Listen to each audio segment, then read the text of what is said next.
12 News, call it the calm before the storm. We'll show you where volunteers are preparing for their busiest week of the season. Then, a local college opens the curtain on a dark secret. We'll preview the new play, How I Learned to Drive. But first, a lottery that doesn't decide your fortune, but your child's school. 12 News starts right now. The lottery opened Saturday, but there is no financial jackpot involved in this system. It's the Robbinsdale School District's lottery for admission to its popular magnet schools. ¿Quién sabe qué representan estas letras? From the Robbinsdale Spanish Immersion School to the newest School of Engineering and Arts at Olson Elementary. Did you talk to the people in your group about what your problem was and how you wanted to solve it? Spots at these magnet schools in the Robbinsdale district are in high demand. So many people want their kids to just have maybe what they didn't have and just have a better opportunity. Preguntas. Janie Peterson moved her family specifically so all three of her kids could go to the Spanish Immersion School. I was so disappointed when we didn't get in. That was a pretty big deal. So, and it's very nerve-wracking as a parent to go through the lottery process. Todos. P, después. All three kids eventually got in through the district's lottery application. But this weekend, the process begins for hundreds of parents looking to get their kindergartners into a Robbinsdale magnet school. I think that the number of applicants every year is increasing. These seeds are what we are going to plant in our garden. Last spring, more than 850 students applied to get into the new School of Engineering and Arts. About half of those were ultimately selected through the lottery. People know that those skills that they're going to be learning at a very young age will translate into future success as they go through their schooling in college and into adulthood. Right now, there are close to 100 on a waiting list to get into the Spanish Immersion School. Piensa por un segundo. They're families who likely have the same idea that Janie Peterson had for her children, wanting to expose them to a set of specialized skills they could use in the future. Just being able to decipher different languages and then also being hardwired to learn more languages as they're older. I don't know what they'll ever do with language, if anything, but at least it's there. I know it can't hurt them, so why not do it? That's what I thought. The lottery application is available online beginning Saturday on the Robbinsdale School District website. Families will find out the results in March. It's unusual to make 8 prostitution arrests in one night in Plymouth, but police there say they are serious about keeping that problem under control. Police say on Wednesday night they ran a sting where men answered online ads for prostitutes, and on the same night, police got a tip and arrested 4 suspected prostitutes at a local hotel. In that case, they're looking into possible human trafficking. We know that somebody was coordinating that. So we're continuing to determine were these women there on their own volition or were they being compelled to be there? And is there a larger concern related to human trafficking, which is something we're always looking for? And if so, the charges are certainly enhanced, and we want to hold people accountable for that activity.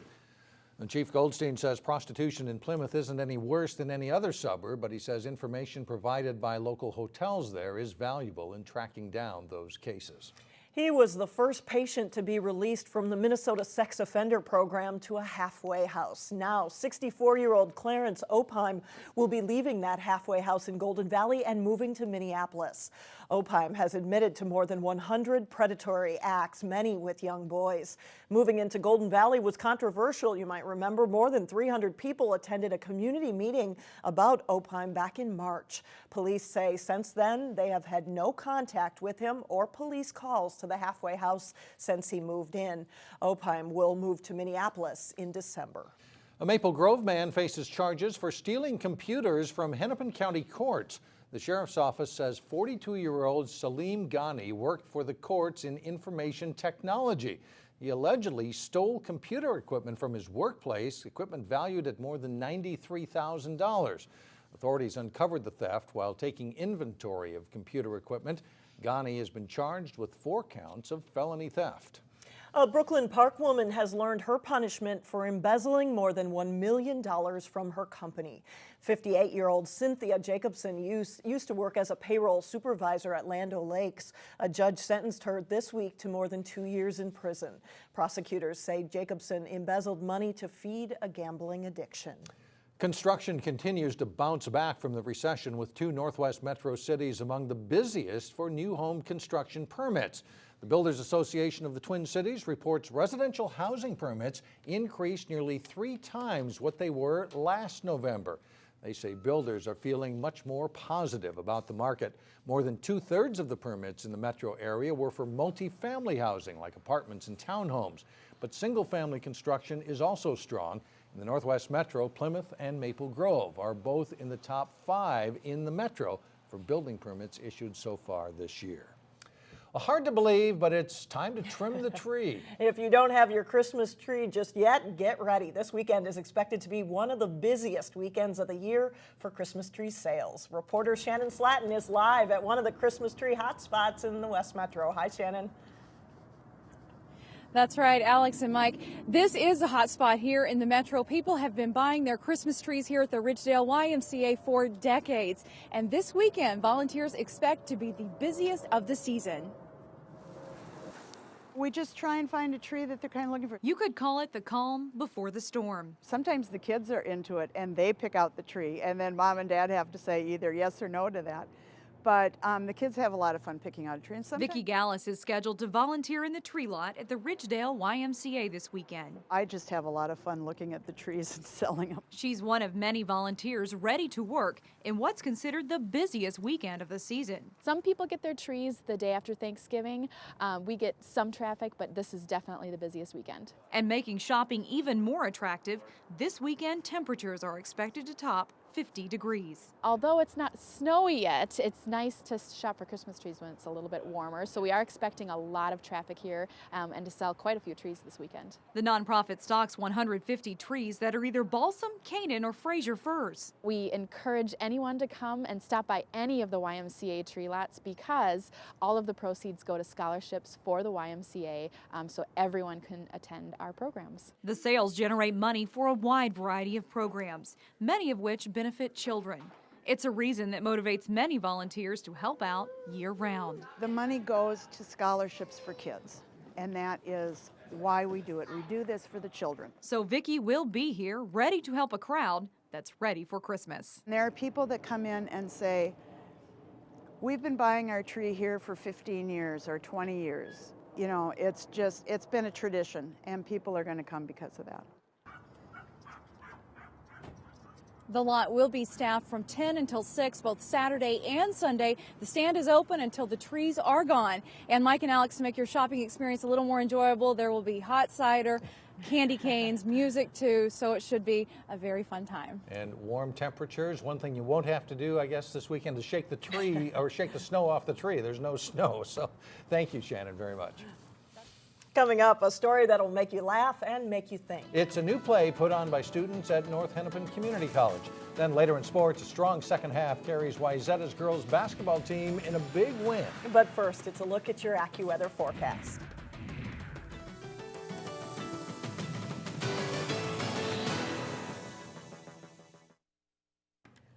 Each Friday, we are featuring entertainment around town in a new segment called Weekend Showcase. This week, Renee Bonneau previews a play put on by students at North Hennepin Community College. It's called How I Learned to Drive, and it starts next Wednesday.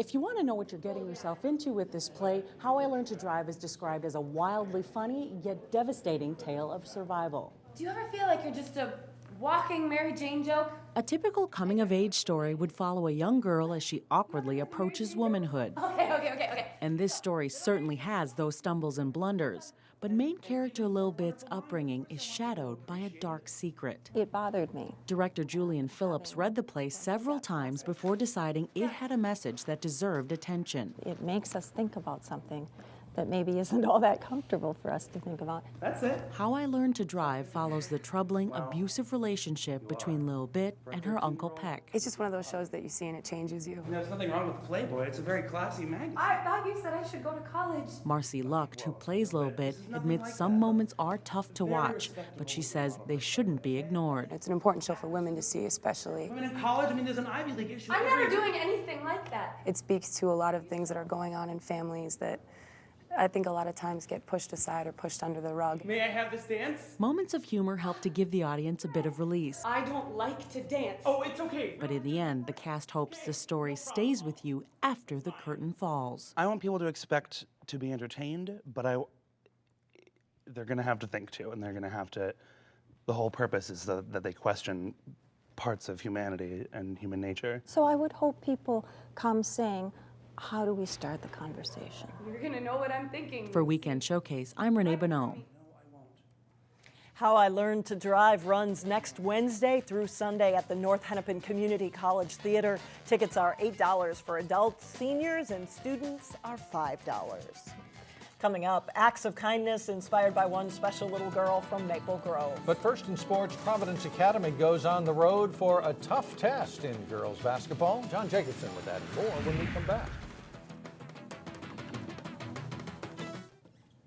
Well, hockey season is certainly with us, and we start here with a nice close game. Yes, and Wayzata pulling out another win. They're playing pretty well. Had a loss against Edina last Saturday, but overall not a bad start. It's been a pretty busy early schedule for the Wayzata boys hockey team.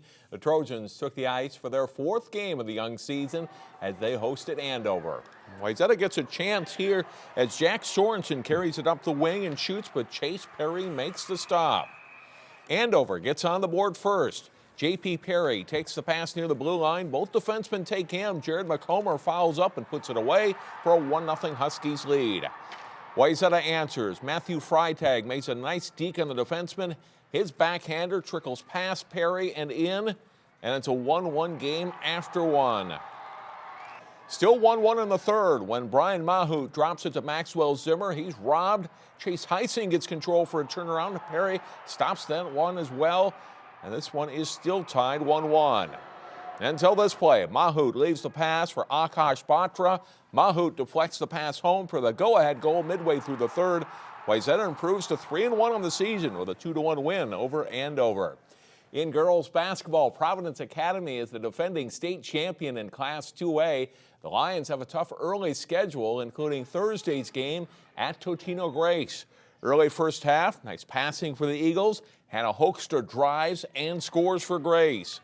But Providence is dialed in from long range. First Leah Zabla, and then Taylor Finley hitting long three-pointers for the Lions as they build a 21-6 lead. McKenna Hapke hits Zabla with a perfect pass on the cut, and Providence leads 24-10 at the break. Second half, Hapke scores inside and draws the foul. She finishes with 9 points. The Eagles go to Ashley Carter, who fights her way through the double team and scores underneath for Grace. But Providence is in control most of the game. Zabla drives and scores here to give the Lions a 20-point lead, and they win at 48-31. With the graduation of post players Marissa Grossfeld and Kayla Timmerman, Wayzata's girls basketball team is more guard-oriented this season, and they showed off their quickness on the perimeter Thursday when they hosted Lakeville South. The Trojans' defense created a lot of turnovers and points in the game. Kiana Nickel finishes on the layup as Wayzata scores the first 6 points. Off the inbounds play, Leah Johnson passes to her older sister Riley for an easy 2. Riley scores 10 first-half points. Lakeville South comes back. Grayson Schrader hits the high-arcing 3 to put the Cougars ahead. But their lead is brief. Nickel with the drive. She gets whacked across the face on this one. Makes the bucket, draws the foul. Trojans lead by 5 at the half. Second half, and Katie Schultz beats her defender off the dribble and scores 2 of her 13 second-half points as Wayzata starts to pull away. Schultz then gets a hand on the inbounds pass, creating the steal. She passes to Summer Johnson for the layup. Wayzata goes on to win it big, 76-50. It's a different style of team that's taking the floor this winter for the Trojans. We're a lot more just transition type of team, sprint the ball up the floor, more than just, set up plays, try to get to the post. We're just kind of like a run and gun type of team this year. Well, the best one-day showcase for girls basketball in the state tips off tomorrow morning in Minnetonka. 6 local teams will be part of the 26-team Breakdown Sports Tip-Off Classic at Hopkins High School. Park Center plays Bram at 11 a.m. The Bombers are ranked number 7 in Class 2A. Two-time defending Class A champion Maranatha is taking on Staples Motley at 1 o'clock. Osseo, the runner-up in 4A last season, plays defending 3A champion De La Salle at 2:45. Cooper plays Crookston at 3 o'clock. The Pirates are ranked 10th in Class 2A. Last year's state 2A champion, Providence Academy, meets Chanhassen at 3:45. Chan is ranked number 10 in Class 4A. And in the final game of the day, two-time defending Class 4A champion Hopkins plays Olathe Northwest from Olathe, Kansas. The Ravens were state runner-up in their state last year. A lot of great players and great talent going on all day tomorrow at Hopkins. All right, fun to watch. Yes. Thanks a lot, John. Thanks, John. The giving spirit carried on through special inspiration at a Maple Grove school. How one girl's acts of kindness are being paid forward when we come back. This weekend, there are plenty of opportunities to celebrate the holiday season with your family. In Brooklyn Center, you can enjoy hay rides, watch a magic show, and take pictures with Santa Claus. The festivities take place Sunday from 2 to 5 p.m. at the Community Center on Shingle Creek Parkway, and the party ends with a holiday tree lighting at 5 o'clock. Donations of new toys will also be accepted for SEEP. And on Sunday in Plymouth, you can step back in time with an old-fashioned Christmas celebration. No snow, no problem. They're planning sleigh rides, musical performances, and cookies from 2 to 5 at Plymouth Creek Park. The Plymouth Historical Society helped co-sponsor the event. A group of third graders from Heritage Christian Academy is spreading holiday cheer to patients at Children's Hospital. They're doing it in honor of their classmate who passed away from a mysterious illness last July. Friends say 8-year-old Amara always went out of her way to do nice things for others. Her attitude inspired her classmates to collect toys for children battling health problems like Amara did. They collected more than 700 toys donated by Blip Toys in Minnetonka. The students are doing this as part of a personal campaign they call Amara's Acts of Kindness.